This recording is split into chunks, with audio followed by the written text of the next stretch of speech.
kto jest zabrany, a w to biedny.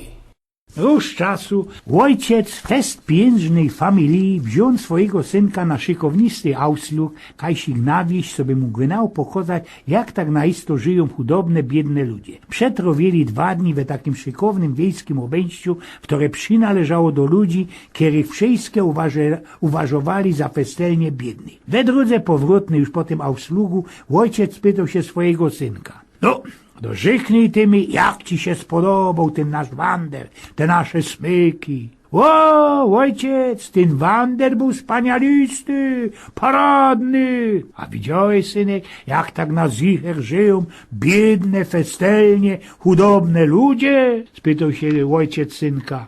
Ja, widziałem, genau widziałem, odpowiedział wartko synek. No to rzeknij mi, czegoś ty się, synek, naumiał na tym naszym ausflugu. No, ojciec, merknąłeś, i że oni tam we tej dziedzinie mają, ojciec, 4 psioki, a my ino jednego. Odpowiedział ten synek. My mamy, ojciec, rogi basen, aże do połowy naszego ogrodu. A oni już zaś mieli taką cino bezczyna, w której ostatka blank nie szło ujrzeć.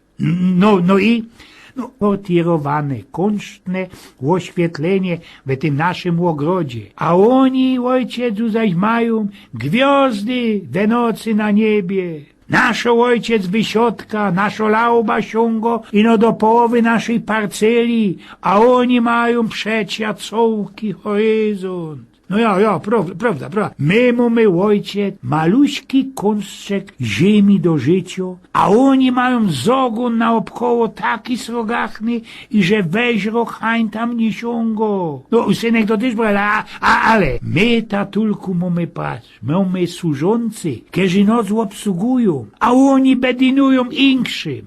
My też ci kupujemy jodło, a oni swoje jodło uprawiają. No i, tatulku, my dla naszego uchowania, dla naszej ochrony mamy srogi mur naokoło naszego posiadła, a oni ci zaś mają mocka przocieli, w to, że ich chronią. Zdębioły, Blank nic nie poradził odpowiedzieć, nie poradził mu rzeknąć ani słówecka. I dziękuję ci, tatulku, rzeknął na ostatek ten synek, coś mi pokazał, jakie to my na isto są biedne i moc chudobne. Eugen Spnioków.